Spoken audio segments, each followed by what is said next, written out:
atau Dia bagaimana? salah satu talent di Bojonegoro, salah satu anak yang sering kita ikutkan lomba. Maksudnya dia sering pakai baju dari buatan saya, rancangan saya, dan ini yang dipakai salah satunya juga rancangan saya kemarin baru buat dan hari ini ya. Jadi ini bikin khusus buat podcast kita hari ini. Iya, soalnya mendadak.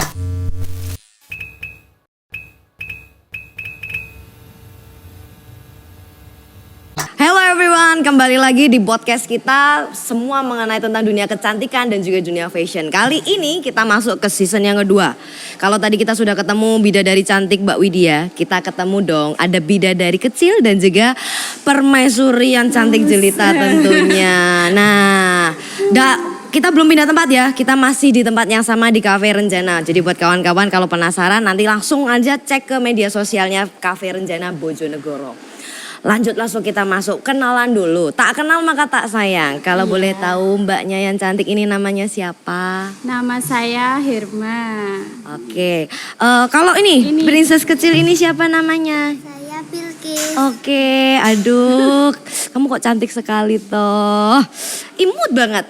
Terus kalau Mbak Herma di sini sesuai dengan tema kita, kan Mbak Herma seorang fashion design, berarti Mbak Herma punya dong brand sendiri. Nah, Iya. kalau boleh tahu brandnya apa namanya? Saya kasih nama Princess Modiste di sini. Oke, itu bertempat di Pacul, Mbak. di Pacul. Di Desa Pacul, iya. Itu alamat rumahnya mbaknya juga. Iya, Nah, di jadi rumahnya sih. nanti kalau kawan-kawan mungkin ingin tahu, silakan searching di IG juga ada. Nanti lihat di Herma Zafir 21 itu ada di situ. nanti kawan-kawan editor jangan lupa ditaruh deskripsi ya. Oke. Nah, untuk Bilkis sendiri, apakah Bilkis ini memang model khusus atau Dia bagaimana? salah satu talent di Bojonegoro, salah satu anak yang sering kita ikutkan lomba. Maksudnya dia sering pakai baju dari buatan saya, rancangan saya, dan ini yang dipakai salah satunya juga rancangan saya kemarin baru buat dan hari ini ya. Jadi ini bikin khusus buat podcast kita hari ini. Iya, soalnya mendadak, maaf ya, belum di apa-apain, Mbak. Aduh, belum dia katanya mendadak orang udah jadi. Iya. Jadi sengaja dibuat untuk Iya, hari ini untuk podcast. hari ini ya, karena paling enggak kan saya harus menunjukkan ini loh, saya punya, ini model saya. Setidaknya sehari saya bisa ngejar gitu loh. Jadi buat kawan-kawan yang bingung kondangan harus pakai apa, jangan khawatir. Tim kebut semalam langsung cari Mbak Herma ya kan. Nah, iya. kalau boleh tahu sebetulnya Mbak Herma ini arah rancangannya ke bagaimana? Ke ball gown kah atau ke kebaya atau semua mode bisa? Semua model bisa, cuman saya lebih suka ke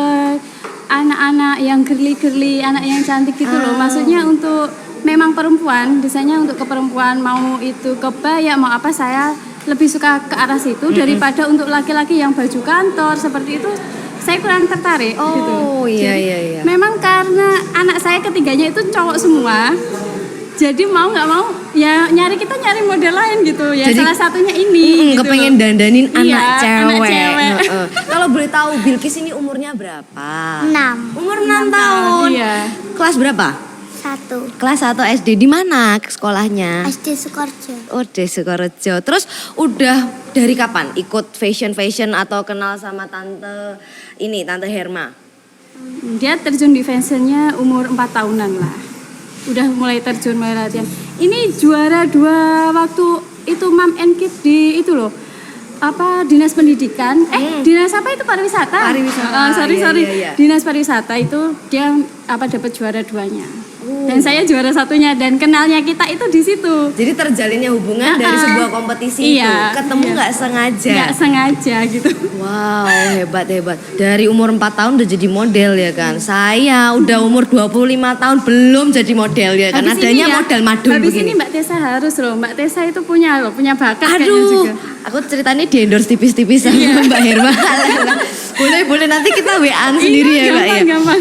Oke, sebelumnya kalau kita sebelum masuk ke dunianya Mbaknya, Bilkis ini make up-nya apakah juga Mbak juga tanganin atau ada enggak. make up lain, ada tukang make up-nya? Ada, kita teman gitu, teman sesama fashion itu ada, kita punya teman yang bisa make up, bisa itu. Jadi gantian, Mbak, siapa yang bisa gini hari ini, punya jadwal ini, mau fashion di sini gitu, ada semuanya. Jadi yang kalau relasinya make banyak. up yang saat ini make up saat ini itu dari Mbak Kusmi Wedding gitu. Oh, ini by Mbak Kusmi Wedding Iya, ya. Nah, by Mbak buat Kusmi kawan-kawan Wedding nanti ya. kalau ada yang penasaran tuh yang bagaimana, bahkan anak kecil aja kan biasa kalau dikasih make up kan terlalu tua. Tapi ini enggak kelihatan Enggak, tetap natural, ya. tetap umurnya pun dapat, masih anak-anaknya dapat dengan ditunjang kostum yang dibikin by hasil karya tangan Mbak Herma tentunya. Iya. Nah, setelah ini kita masuk ke dunianya Mbak Herma lebih dalam lagi supaya kita tahu Mbak Herma ini sosok seperti apa sih. Kalau boleh tahu Mbak Herma yang masih cantik jelita ini usianya berapa? Saya usia 30 dan anak saya sudah 3. Anaknya baru 3, suaminya Jangan. tapi enggak 3 loh ya, enggak. Oke. Siapa tahu nanti teman-teman nih kelihatan mukanya senyum-senyum ada yang mau Bahaya ya, daftar. bahaya. Nah, bahaya. Cukup 1, anaknya aja yang 3. Anaknya yang banyak boleh. Suami Makanya. cukup 1 saja. Cukup 1 aja. Terus latar belakang pendidikan kadang-kadang kan seperti Mbak Iya. Widya tadi ada yang tidak sesuai dengan pendidikan akademisnya sebelumnya. Apa? Iya, saya dulu di SMK tapi ngambilnya jurusan akuntansi. Kok podo akuntansi nih? Jangan-jangan ini cari sebuah bisnis yang cuannya banyak Iya. tentunya ya kan? Biasanya meskipun anak akuntansi jatuhnya ke dunia-dunia yang berbeda jauh, tapi dia tuh bisa merinci semua pendapatannya gitu. Kan kewajibannya seperti itu. Oke, siap. Bukan calon istri lagi ya, memang inspirasi ibu idaman. Nah, istri idaman. Lalu setelah menyelesaikan pendidikan SMK-nya di akuntansi, apakah langsung terjun ke dunia fashion atau mengerjakan lain dulu? Enggak, dulu sih sempat kuliah Mbak sebenarnya. Cuman enggak sampai selesai, habis itu kan nikah, jadi udah terpotong dengan kesibukan ibu rumah tangga, ya sudah akhirnya mau nggak mau harus memilih salah satu gitu loh. Ya, intinya. mau nggak mau harus ada yang Mengalahkan. menang, harus ada yang kalah. Ada yang harus dikalahkan. Oke lah, saya mengalah gitu akhirnya. Dan di saat itu saya menunggu toko gitu. Punya toko pribadi memang, tapi dari toko itu kan kita hanya berdiam menunggu orang yang datang beli. Iya. Akhirnya saya gini bosan, ngapain ya? Kok diem aja? Kok ibaratnya kok belum ada orang beli ngapain gitu. Maksudnya mbaknya ini tipe orang yang nggak bisa diem Nggak gitu bisa ya? diem, bener. Oh. Jadi tangan itu ngapain ya? Walaupun udah capek gitu nggak bisa diem. Makanya kalau apalagi kayak bikin baju Mbak, di target Mbak sejam jadi, Mbak gini. Mau nggak mau tuh nggak tahu ada aura itu bisa menyelesaikan. Gitu. Tapi misalkan orang Mbak santai, ya akhirnya santai Mbak saya. Bisa 1 tahun loh baju itu selesainya. Oh gitu? Iya, makanya kalau sama saya itu harus ditarget. Harus digegeri berarti. Jadi kalau Mbak, mau besok pagi tak pakai, tak ambil, bisa. Oh. Jadi kalau mau bikinkan baju di Mbak Herma Harus ada target. digegeri Mbak Herma ya kan. Well poni terus pokoknya duit terus piye Mbak gitu. Nggak harus gitu. Dari awalnya harus iya. bilang dulu, mau dipakai kapan? Besok pagi Mbak, iya oke gitu. Maksudnya ada komunikasinya Iya, dulu yang dari jelas. dari awal harus bilang dulu mau dipakai kapan. Kan sering Mbak, kalau saya tuh dari awal memang mengerjakan semuanya sendiri, desain sendiri, jahit sendiri, potong pola apapun saya lakukan sendiri ya. Wow. Karena saya nggak takut kalau dipegang orang lain. Belum tentu cocok. Belum tentu iya, Nggak karena sesuai dengan iya. apa yang mbaknya pengen gitu ya. Dan Benar. belum tentu nanti puas buat klien juga. Benar. Terus setelah melangkah ke dunia fashion design, bagaimana dengan ya kerjaan yang lama atau kegiatan yang lama itu bagaimana? Tetap berlanjut kan, namanya toko kita kan nunggu di situ sambil jahit, Jadi tetap jalan. ada 2 cabang Iya. kerjaan yang berbeda tapi tetap sama-sama Tetap sama jalan. menghasilkan. Kita nunggu sambil jahit, kita nunggu sambil motong kan, mau beli monggo Iya, silakan banget. gitu. Memang ini adalah sebuah inspirasi untuk kaum-kaum ibu-ibu, kaum-kaum perempuan, milenial juga kalau mungkin bingung pandemi harus ngapain. Iya. Siapa tahu punya Jangan inspirasi lainnya ya kan, bisa les make up, terus bisa les fashion, Jahit, ya. jahit. Iya. Nah, pertama kali kepikiran jadi seorang fashion design itu apa sih? Kenapa kok sampai mbaknya akhirnya, wah gue suka aku nih potong-potong kan fashion itu kan banyak, kita cari kemana-mana akhirnya baru. Kenapa kliknya di fashion mode? Karena aku melihat sesuatu itu cantik gitu loh. Bener, kalau melihat sesuatu yang cantik itu membuat aku tertarik. Jadi nggak monoton dilihatnya gitu. Jadi ada kepuasan di diri sendiri itu, wow ini lo cantik, oh ini tak buat gini lo cantik gitu. Ada sebuah hasrat terpendam dan Iya. sebuah kepuasan pribadi ketika Iya. bisa menghasilkan sebuah karya yang Iya, cantik benar. untuk seseorang. Bener. Hebat banget. Terus apakah selama ini Kan nggak mungkin tiba-tiba langsung bisa jadi fashion designer, terus bisa langsung tiba-tiba jahit. Apakah ada pendidikan sebelumnya atau kursus, bagaimana? Belajarnya dari apa Mbak? Dulu pernah itu Mbak, pernah kursus di orang ceritanya. Tapi karena saya itu punya anak kecil, waktu itu usia 2,5 tahun anak saya baru belajar jahit. Dan di saat itu nggak mungkin toh kita punya anak kecil mesti ngerewati gitu loh. Apalagi dekat sama mesin jahit kan bahaya juga. Maksudnya, mah ayo pulang gitu. Oh. Iya kan ikut anaknya. Mbaknya bawa anak kemana? Wow. Saya kursus tuh bawa anak kemana-mana. Memang wanita yang karena tangguh. Karena nggak bisa diem juga, saya ngapain itu tadi loh. Terus habis itu karena saya, ini kok gini terus ya udah saya berhenti. Maksudnya nggak saya lanjutkan di situ. Saya belajar dari sosmed, kan di Facebook, di kita buka apa Instagram apa itu semuanya ada. Saya itu hanya melihat ibaratnya model baju gitu ya Mbak ya. Dilihat gitu, oh ini kayak gini, oh ini nanti modelnya langsung kayak tahu gini. cuttingnya bagaimana gitu langsung tahu. Langsung tahu. Memang kalau sudah bakat tuh dari sananya ya. Iya, mungkin Mbak ya. ya. Udah paham gitu ya Mbak ya. Paham, jadi sebelum adanya sekolah daring, sekolah online dan sebagainya, Mbaknya ini sudah belajar online. Belajar online saya. Ini kan menginspirasi banget, gak banyak orang punya pemikiran sampai segitunya. Ketika dia berhenti di satu posisi, maka dia akan cari di posisi lain, istilahnya nunggulah kapan nih anak dewasa baru saya bisa tinggal. Tapi Mbaknya tipe orang yang nggak gitu ya.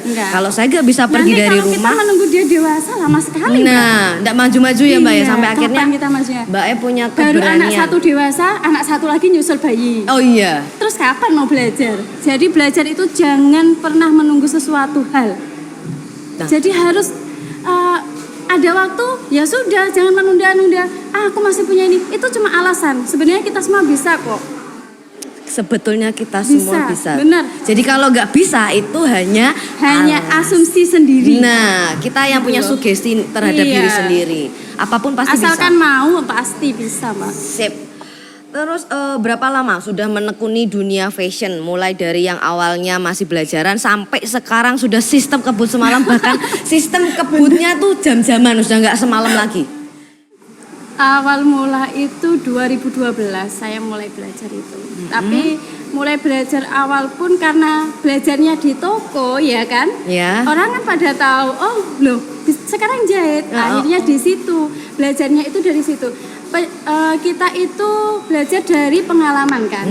Di mana ada pengalaman, di situ kita dapat ilmu baru yang tadinya nggak bisa. Akhirnya kita mencari tahu, oh gimana sih caranya buat ini. Nah, dari mana kita punya guru? Gampang, sekarang online pun bisa. Facebook ada, YouTube ada. Jangan dipersulit. Membuat dan memanfaatkan kuota yang ada. Terus dipakai apa? Nah, ojo disebut nyekrol itu lambe nyinyir itu buat lihat-lihat gosip-gosip. Nah, nggak penting. Jadi dari 2012 harus bermanfaat, iya. Mbak 2012 mulai terjun ke dunia fashion sampai detik ini. Jadi ini. seorang fashion design profesional. Terus ada nggak kira-kira klien yang ditangani di luar Bojonegoro selain di Bojonegoro kota Mbaknya sendiri? Di luar Bojonegoro sejauh ini? Kalau di luar Bojonegoro kebiasaan kan teman memang teman yang sudah ke Jogja kemana gitu, ya calling gitu. Aku pengen buat baju gitu, oh ya bisa. Jadi Mbaknya kirim. Terus ukurannya bagaimana? Kalau penjahit kan harus nggak apa-apa. Gini-gini. Bisa? Bisa. Oh suruh ngukurkan pihak lain gitu? Enggak, orangnya sendiri kan ya bisa toh. Misalkan ngukur nanti tak kasih arahan ini nanti lebarnya segini seberapa ya dikasih tahu diukurnya di bagian mana aja gitu. Wah. Jadi sekarang jahit online pun bisa. Bisa, sebenarnya bisa. Asal jangan salah meterannya kebalik ya. Oh iya, terus jadi inci besar-besar semua. Iya. Mungkin ada nggak satu prestasi yang sudah Mbak istilahnya ataupun sebuah talent yang Mbak sudah telurkan dari hasil karya fashionnya Mbak? Ya ini anak-anak cantik itu sebenarnya banyak Mbak yang juara 1, juara 3 dan anak saya sendiri kemarin itu di mana itu KDS itu waktu ada acara yang tentang fashion gitu, fashion show gitu. Itu, dia masuk juara 3 padahal juaranya cuma 1 sampai 3 aja di situ. Dia usianya baru 4 tahun. Rencananya sebenarnya mau saya ajak ke sini, tapi karena ada halangan ya jadi nggak. Laki-laki dia juara 3? Iya. Laki-laki aja bisa dibikin juara Bisa. 3. Apalagi yang wanita, ya kan? Bisa ya Mbak. Tambah bisa, ya kan? Bisa Waduh. banget. Yang penting yakin. Yang penting yakin tak taksik, pokoknya wani gitu. Wani. Betul. Terus kalau ngomong tentang sebuah karya, pasti kan ada harga untuk sebuah karya yang baik. Untuk mbaknya sendiri, membudget itu dari sistem apa? Kesulitan modenya atau apa secepat deadline-nya kan kadang-kadang gitu. Kalau mbak punya budget harga berapa sih kira-kira? Kalau saya itu tergantung dari bahan yang diminta. Karena kita kan nggak tahu bahan yang diminta seberat apa sih. Maksudnya seberat apa itu berapa kalinya, pakai daleman, pakai furing, pakai ibaratnya kayak gini pakai brokat, ini pakai nanti bulu-bulu, itu kan nambah biaya lagi. Iya, seperti itu. betul. Ya bisa kalau baju-baju fashion mulai dari 500 sampai 1 juta ke atas lah. Itu sudah Satu sama baju, aksesoris sama headpiece-nya aksesoris. dia, Iya, mungkin ada nanti ada necklace-nya, ada gelang-gelangan gitu juga ada juga. Ya worth it lah kalau untuk sebuah fashion yang kita bilang itu kan jasa dan juga sama bahannya. iya soalnya. cantik pula kan istilahnya untuk kepuasan juga, apalagi kalau sampai dibuat untuk kompetisi kan. Iya. Kalau nanggung-nanggung kan kurang oke. Iya benar. Terus selain kegiatannya istilahnya menjahit, kan tidak meninggalkan kewajiban sebagai ibu rumah tangga. Apakah Mbak Herma ini masih punya bakat lainnya atau mungkin punya kesukaan lainnya selain di Iya, dunia fashion? Ini mulai terjun lagi di dunia kuliner. Wow. Kayaknya semua bisa dijadikan uang nih Mbak Herma ini. Bener. Inspirasi mama semua nih. Gimana, Sampai gimana? kadang temen itu bilang kayak gini loh sama saya. Saobae dadi duit. Saobae dadi duit. Cenggol sidik seret gitu langsung cing. Saobae dadi duit. Iya, karena bunga tanaman kan sekarang apalagi musim kayak gini ya. Iya. Orang larinya ke demam tanaman juga. Tanaman saya posting pun jadi duit. Yang apa rondo-rondo itu? Oh, enggak saya. Oh bukan yang janda-janda itu Janda bukan. bolong itu. Iya, itu kan yang mahal Iya, puluhan mahal. juta. Saya pakai yang aglonema kayak gitu. Oh aglonema, gitu. Terus selain bercocok tanam, ada lagi kuliner. Kalau Iya, boleh tahu kuliner. kulinernya ke arah mana? Kulinernya kita ke arah itu Mbak, kan kayak warung makan lah intinya. Bikin warteg. Iya, bikin warteg. Jadi kalau aku lapar pun sudah ada Mbak. Masakan sehari-hari, masakan rumahan gitu. Rawon, asam-asam, ya lah gitulah. Ya udah Mbak, jangan diteruskan. Jangan diteruskan. Saya ya. tadi kan ngomong terus ini, jadi langsung kepikiran rawon, asam-asam ya Lapar kan. ya Mbak ya. Alah. Terus selain bahan-bahan yang Mbak sudah dapat di Bojonegoro, apakah ada pernah punya permintaan khusus? Gua harus kayak Tessa mau bikinkan baju, Mbaknya harus cari sutra yang dari mana begitu. Apakah pernah ada sampai segitunya? Enggak sih, kadang nek orang misalkan mau buat baju pengantin kayak gitu kan, kalau brokat yang ada di kota ini kan terbatas. Ya. Yang misalkan langganan saya yang dari Surabaya itu biasanya ya sudah belanja dari sana, nanti dia itu kirim model, kirim gambarnya, nanti saya sketkan ini habisnya kan segini, dan dia yang belanja. Oh dia yang belanja Dia bahan belanja, mentahnya kadang- dulu. Iya, terus bahannya nanti dikirim ke saya jahit, udah saya kirim balik udah gitu aja. Oh jadi bisa sistem begitu juga Iya. ya. Wow. Berarti tergantung komunikasinya bagaimana dengan si klien. Sekarang tidak ada yang sulit Mbak. Kita mau minta kayak gimana, kirim aja gambar bisa toh. Iya, Orang iya. HP sekarang juga udah canggih-canggih semua. Karena mbaknya gitu, matanya jeli. Sekali lihat set, pasti roh aku model pintah wis pokoknya wolak-walik iso kabeh. Walah. Yang penting komunikasi sama pelanggan tadi juga. Terus Misalkan- kalau seandainya kalau dari jauh, kadang kan koroso, aduh kok nggak nyaman, kok nggak pas. Bagaimana? Maksudnya itu kan sebuah kendala juga di orang fashion tuh kan kalau nggak pas atau kalau nggak yang nggak jauh-jauh sesuai itu itu bagaimana? biasanya mereka baju-baju pengantin, baju untuk apa yang terima tamunya pengantin itu kan mereka minta ukurannya kan ukuran paten. Oh. Misalkan Mbak udah LD 100 gitu. Oh langsung kayak Langsung, SML, iya, XL kayak gitu-gitu. iya. Oh. Cuma modelnya ini gitu. Tapi kalau untuk yang dari sini, dari lokalan misalnya untuk seragam atau apa itu, saya memang sampai sreknya orangnya Mbak. Jadi sak katoke orangnya. misalkan Mbak Tessa ya Iya. ke rumah saya. Selera orang itu kan berbeda-beda. Ya. Ada yang suka press banget, Iya. ada yang suka longgar, ada yang gitu. Lah, itu saya kayak gini. Mbak Tessa dicoba dulu ya gitu. Kayak fitting baju lah. Oh gitu. jadi kita di fitting dulu. sampai nyaman. Iya, fitting dulu coba Mbak.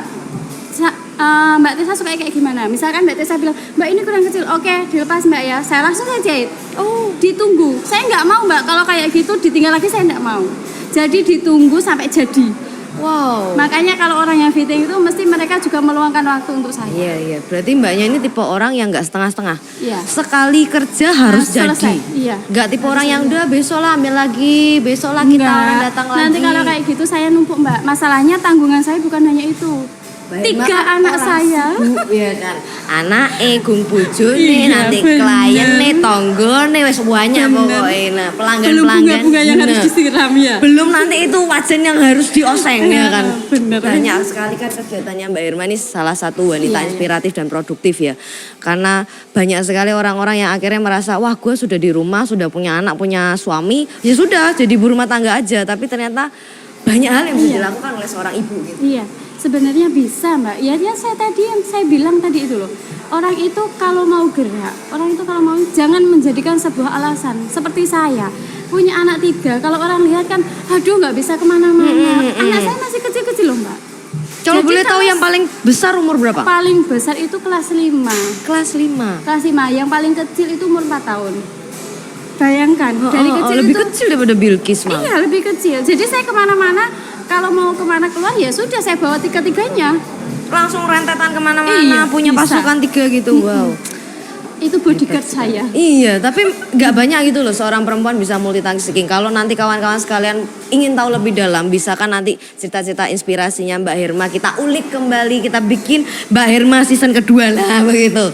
Lalu selanjutnya kita ngomong-ngomong lagi tentang, nah kalau tadi kita sudah tanya ke temen yang di dunia make up, apakah dunia fashion juga sama mengalami pandemi, merasakan dampaknya juga? Iya sangat Mbak. Sama Apalagi ya? di Bojonegoro sekarang sudah nggak ada event, nggak Iya. berani kan ngadain event. Iya dulu banyak kompetisi-kompetisi. Iya, banyak kompetisi. Terus hampir setiap minggu sekali.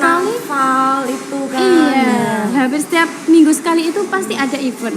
Sekarang nggak ada event itu jadi, aduh ngapain ya? Makanya ini mau beralih lagi ke dunia kuliah. Bukan beralih sih Mbak, Menambah jalurnya. Kalau kita beralih kan mematikan yang satunya yang sudah berjalan. Jadi enggak. Jadi Yang sudah solusi berjalan yang Mbak Herma terapkan untuk diri Mbak Herma sendiri sekarang.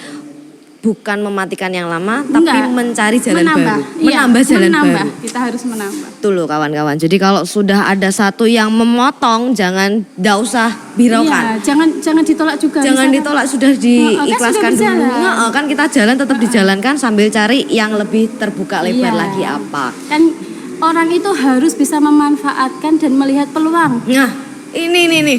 Lanjut Mbak, kata-kata Motivasi ya? Motivasi untuk wanita-wanita di rumah sana, perempuan-perempuan di rumah sana yang sama seperti Mbaknya posisi sebagai ibu rumah tangga, sebagai wanita karir juga dan juga sebagai seseorang yang mempunyai mimpi besar. Iya. Apa sih pesan-pesan Mbak untuk wanita-wanita dan ibu-ibu yang ada di Iya. luar sana? Pesan saya jangan pernah putus asa sampai di situ dan jangan pernah menjadikan anak sebagai beban.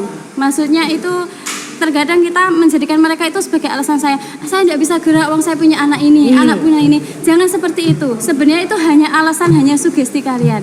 Yang utama kalian yakin kalian bisa, pasti bisa. Anak itu akan mandiri, anak itu tahu kalau kita orang tua sibuk itu tahu mereka sebenarnya tahu sendiri.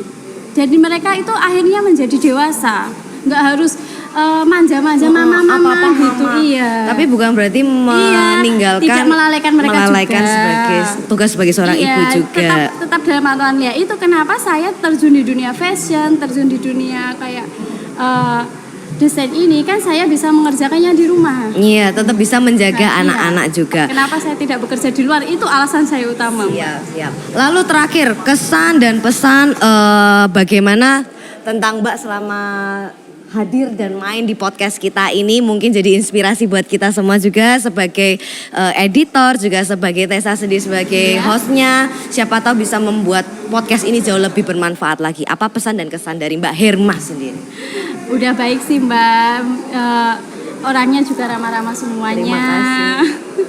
Welcome lah, intinya kita kan juga nggak canggung kalau orangnya ramah. Terkadang kan kita nggak tahu, kayak saya tadi di sini saya nemuin siapa ya, Iya. saya bingung gitu. Awalnya sama janjiannya sama masnya, kok nggak ada, ya saya bingung. Ternyata kok yang lainnya mendatangi welcome Mbak maaf ya gini-gini oh ya gitu.